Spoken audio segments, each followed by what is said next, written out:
what's up, everybody?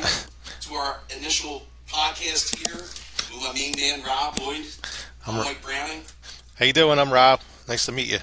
Hey guys, listen, I wanted to welcome you guys here to our podcast. And really, it's just two guys here, two Philly guys, Northeast Philly guys, that always just enjoy each other's company and crack each other up, whether it's like with a good text message and a joke. And Yeah. we just kind of enjoy that shit. Yeah. Have fun talking, making jokes, being creative, all the good stuff. And that's it. And hopefully you guys kind of, enjoy kind of the banter and the sharing and the stories and stuff like that. And if you don't, fuck you. We'll enjoy it ourselves here. Yes. And, It's very enjoyable. I like this so far. So we had a little bit of a big weekend. Today's Sunday, obviously the big talk kind of going around here is Mike Tyson, right? Yeah. The Tyson Jake Paul fight. Yeah. So, I know, like, speaking for myself, like, I honestly was probably one of the biggest Mike Tyson fans. Oh, yeah. Growing up. He was the best. That was awesome waiting for his fight to come on, and it was over in 30 seconds, but... Right. And I think that was kind of like the mystique. I was like, who's going to give him a challenge, right? Yeah. Who's going to fucking challenge Mike finally once and for all? And I just remember, like, when he... Like, I didn't have many posters in my room, but... You had a Tyson? I had... Well, I'll tell you what I did. I had... When Mike Tyson's Punch-Out came out... Oh, yeah. They were throwing out the cardboard cutout at the, like, Kitty City or something like that on Avenue Avenue. You got it? And I fucking pulled it out. And it hung on my door. So Oh, that's the only awesome. poster I had of His whole stand-up? big fucking stand up Mike Tyson cover Yeah. of the cartridge. Oh, that's awesome. Nintendo. And so I fucking love. I saw him every morning. Mike, growing up. You know what I mean? I didn't have too many posters. I think I might have had like maybe Samantha Fox, Yeah. and Heather Thomas, like, some carnival posters that I made. Fucking Yeah. Or that store in the mall. Spencer's. Yeah. Watch what I do go down there with Spencer's. Yeah. But did you watch the fight? I didn't even watch it. I did watch it. Did you? I did. I stayed up for it. I kind of watched a little bit of the girls' fight, which before it was. I watched that. That was awesome. That the Irish girl? Man, those girls were like kind of like that was probably the highlight of. At least I didn't watch all the undercards. Yeah. I kind of tuned in, caught the ass end of that, which after watching the fight that was probably what I should have probably tuned in and watched the whole thing. Well, the fight threw me off because I feel like I got tricked because it said the undercard was at 6:30. So I'm thinking they're saying the fight's at 8 o'clock. So I'm thinking Netflix is going to show the fight at 8 o'clock. I'm not realizing it's like a legit fight that they start at 11:30 at night. I'm like, I'm already in bed. The cool thing is, it was free, right, on Netflix. Yeah. I already subscribed to Netflix because I can remember, like, kind of growing up, like, that was the advent of, like, pay-per-view. You know what I mean? It was like $20 back then, which is Oh, yeah. try and get mom and dad to get a tack on the 20 or pay-per-view. No. Like, fuck no.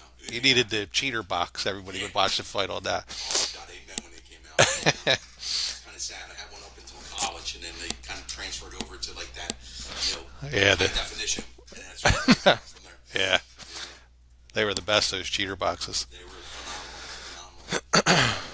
But I didn't watch any of the fights, so they said that they think it was just staged. I think it was, too. Yeah? I do. I really do. I think it was staged. Like scripted. I think it was probably. Obviously, if it was fixed, it probably was staged to a certain degree. Yeah. You know what I mean? Tyson is 58. It's not like Tyson's going to have another match in him.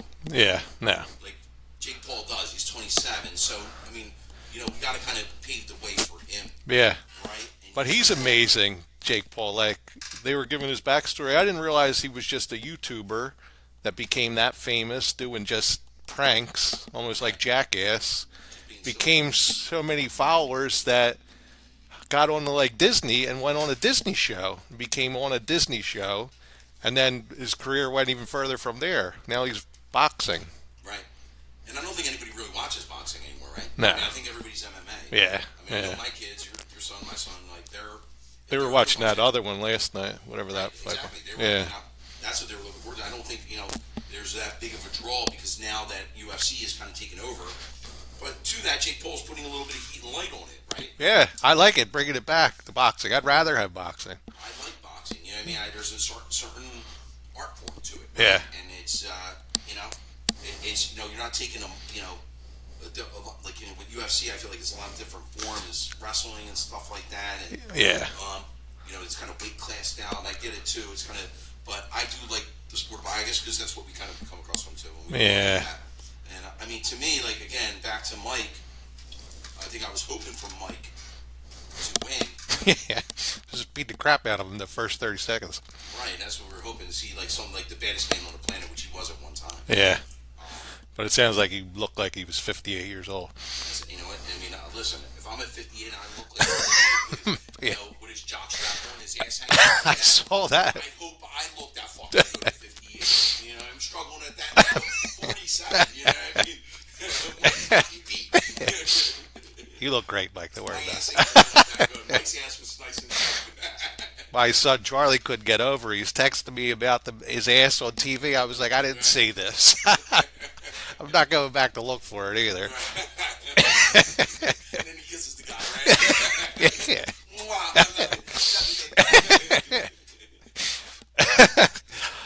Yeah, it sounded like I wish it was a better fight. It's like I'm not going to go back and watch it now, though.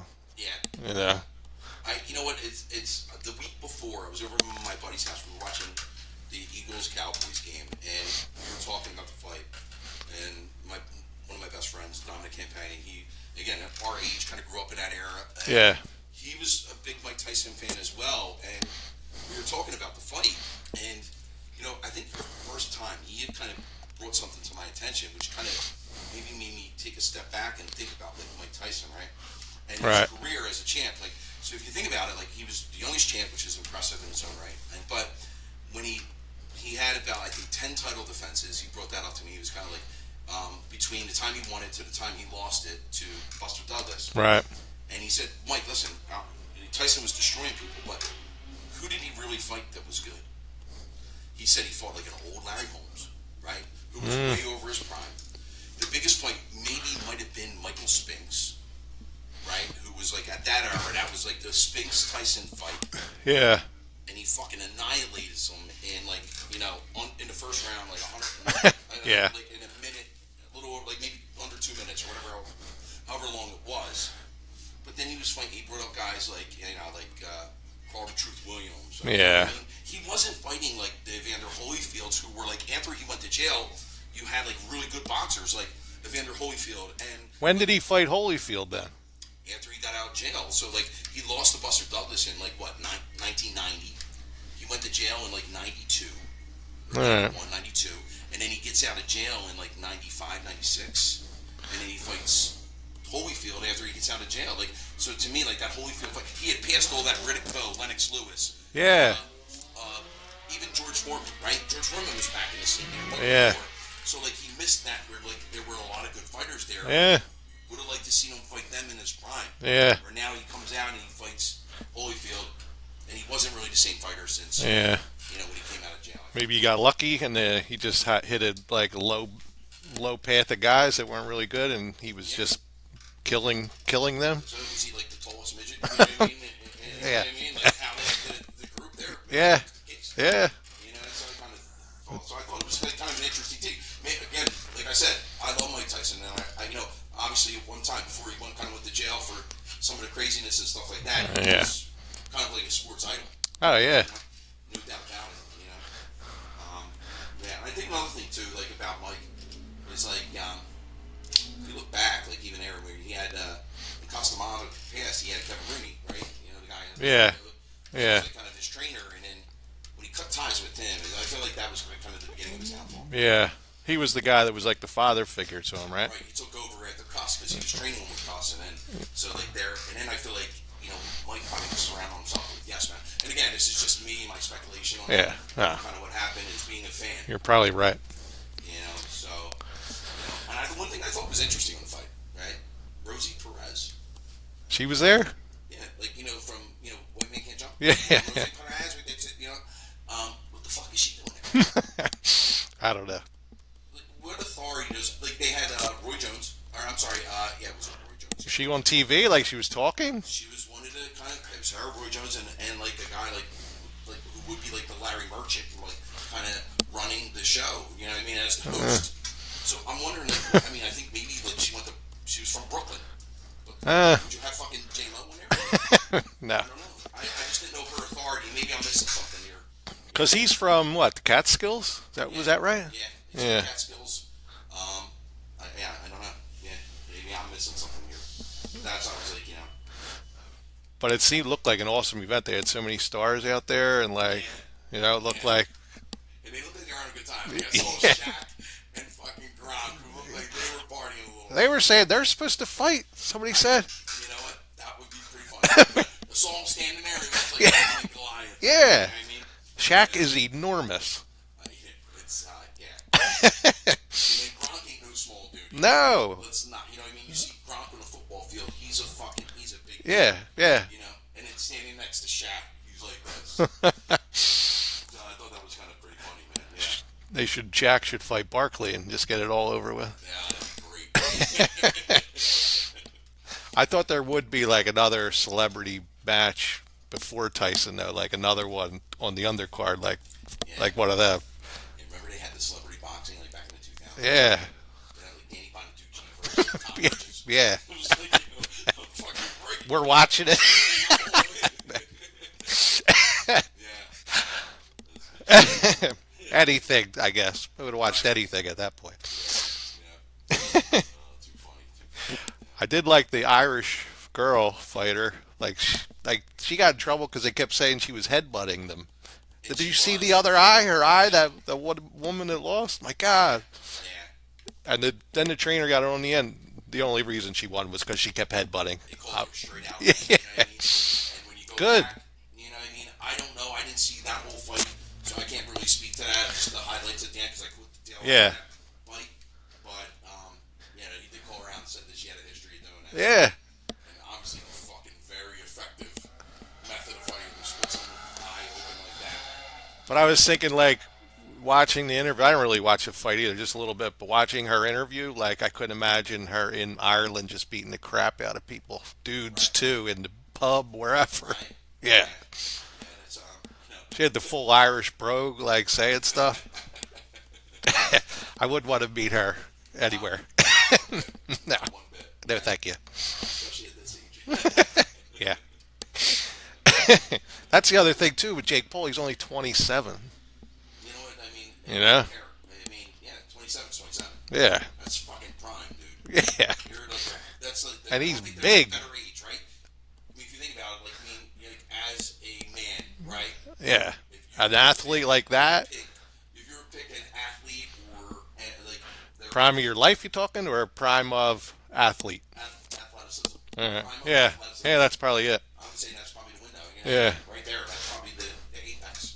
Because you're so good, and then you've gotten smarter, so you have the experience and you have the knowledge, Right. Yeah. But entertaining nonetheless. I didn't, I mean, again, it was kind of shitty. It was not really but nonetheless, to see Mike Tyson back there, he came out like typical Tyson, black. Yeah. Oh, I loved the black shorts he would always wear. It was great. Yeah. He had like Paul Kennedy song in the background. Yeah. You know what I mean? Well, I remember. Yeah. Not Mike the most, And then Jake Paul's entrance was a little bit different. I didn't see it. What did he do? Came out in his goldie fucking Oh, God. Like 64 Impala. Did he really? He drove it out. It was him and his brother, and he had a driver who drive like a mile an hour. And Of course he did. it was interesting. Yeah. Well, he's a showman, so that's what he does. Definitely did. Yeah. Definitely did. It wasn't like Mike who just kind of kept it basic. You know what I mean? Yeah. Just, He's going to come out and beat your ass. I don't need the rest of it. But, right. well, what else you got? It's like after, man. You know what? I'm trying to think what else I got going on here.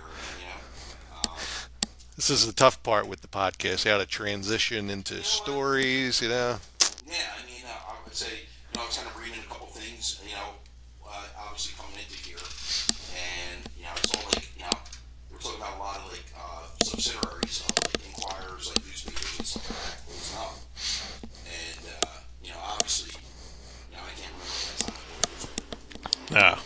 And maybe we're dating ourselves here a little bit, and, like, me, myself, like, I Who even buys a newspaper anymore? right? I mean, back in the day, I used to have the Inquirer delivered to my house or get a daily news, especially like back in fantasy sports. I remember before everything went online, I'd be sitting there really going in, I'd go in the fucking newspaper, going back to the box scores, and then like manually calculating my score, Yeah. you know? And, Yeah, I could imagine now with all just on ESPN and everything's changes, and then even like they'll change a catch. Someone had an extra catch that they didn't call back, or an extra yard, and the points change the next day. right, yeah, Other than that, back in the day, you weren't doing that. yeah, they ran it to print, that was it. Yeah. But I also kind of miss like kind of the mystique of the paper a little bit. I do like certain like Yeah, publications and stuff like that. You do miss. You yeah. know what I mean? Like I granted we have access here and it's instant, it's updated, it's not dated. You know what I mean? For me, I know I was a paper boy. It was like one of the first jobs I ever had. And 10 years old, running around dropping papers off, and which again, I know we talked about before. Like it's a job that you just even today, like let's say if the internet didn't exist, like right, like would you see your kids going to a stranger's house, No. dropping off the paper, and then going in like to that neighbor's house, like I'm here for my $5 for. Well, come on inside, I'll give you your money. Like I remember doing that. You know what I mean? It just was like. Yeah, that's not a safe situation for a kid. No, it's not. Nah. Yeah, I do remember a couple times where like going in and like dude would be in his underwear. You know what I mean? Like, come on in, man. He literally is in his box. Smoking a cigarette. Yeah. Like, hold on. Jimmy, get your purse. The paper boy's here. We need some money. We have money. Shut up. I'm coming down here. Yeah. Or I remember one time I was doing my collections, and woman like she called me in, and literally she had her like whole wig set up, and I guess she was in the middle of doing her hair, and like as a 10-year-old kid, I was like, what the fuck is going on? Like, and she'd always answer the door. She kind of threw me off with that. I still can't believe you were in charge of collecting the money. Yeah. Like they wouldn't have them mail into the Inquirer or Daily News, either one. Maybe they had that method of payment, but we also Yeah, they like, definitely weren't paying online because there was not right. that. We usually got a sheet like and would show like who owed what. So maybe if they did owe, and maybe they did send in a check. I'm sure they probably did. Back Yeah, then. some. There were probably some people that wrote out a paper check, but I would usually get a printout. I remember with like my bundle of papers of like people that owed money, Yeah. and they'd be like, "All right, Mrs. fucking Jenkins, bills racking up here. And how old? $10. How old? 10, 11, 10, So the 10-year-old is knocking at your door trying to collect money off of an adult. You're in charge. I'm in charge of that. Yeah. And then I gotta give it to the paper guy. The guy who runs the route. You know Yeah. what I mean? Yeah. Yeah. What? Hold on is the route of, the job of the paper boy, that's for sure. I knew like up in the Northeast here, when I moved up here, the carrier pigeon I think was big. Some people I knew had carrier pigeon routes. Yeah. Yeah. I still love the Paperboy game in the arcade. It had the handlebars. You'd be like this, serving papers. Yeah, that was still a good game. Such a good game. I was laughing at my son Jack. So I bought my car used from a friend of mine at work who the person lived across the street. So it has all these stickers on the side, Semper Fidelis for the Marines, like what each driver door, passenger in the back, all the way in the back. So I didn't want to take them off because I felt like it was disrespectful, So My man served our country. like I probably could have just peeled them off, but I said I'm not going to touch them. So now I have people. I was talking to my neighbor down the street, and he's saying, "Hey, how you doing?" And he's talking to me. I'm like, "Good." And he's like, "You do great job keeping that house up." And I know one thing about you too. You're a Marine. So I'm thrown off. I'm like, Right, I don't have the guts to say I'm not a Marine because I feel like this is hard to. Now you're realizing probably that the things that, because you're probably got put off guard. Yeah, yeah. I was just there. I'm like, all right, I've got to just keep this moving, get the dogs walking. Then I go into like a 7-Eleven. This was a few months before, and someone just says to me, "Hoorah!" And my son's ripping me because I went back to him, "Hoorah!" He's like, you have what's called stolen valor." I said, I don't have stolen valor. I'm not pretending to be a Marine. Like I said, hoorah, because he said it to me, and I'm not running for like a Toys for Tots for Marines, and I'm not a Marine. You're not driving around in dress No. boots. But he says You're that. not giving them the Ah, Veterans Day, I'm walking around, driving my car, honking the horn. old bag is still free. Yeah, no. But stolen valor, I laugh because I wouldn't even think to say that to someone. I'm laughing at him for saying that to me, but I thought that It was, was more of a tweet valor. Like, you know what I yeah, mean? Like, he had given it, thrust it upon me. right, Unbeknownst. Like, you know, yeah. I wasn't I gonna. didn't ask for this power Nah, or this responsibility. I'm not gonna go in and start shaving off stickers off the car inside because that always looks terrible once you try and do that. So True. That's it was what it is. It is what it was. It is still on there, so I don't care. thank you for your service. This last one. I'm not gonna say anything because I don't want to pretend. Because I'll hear from him.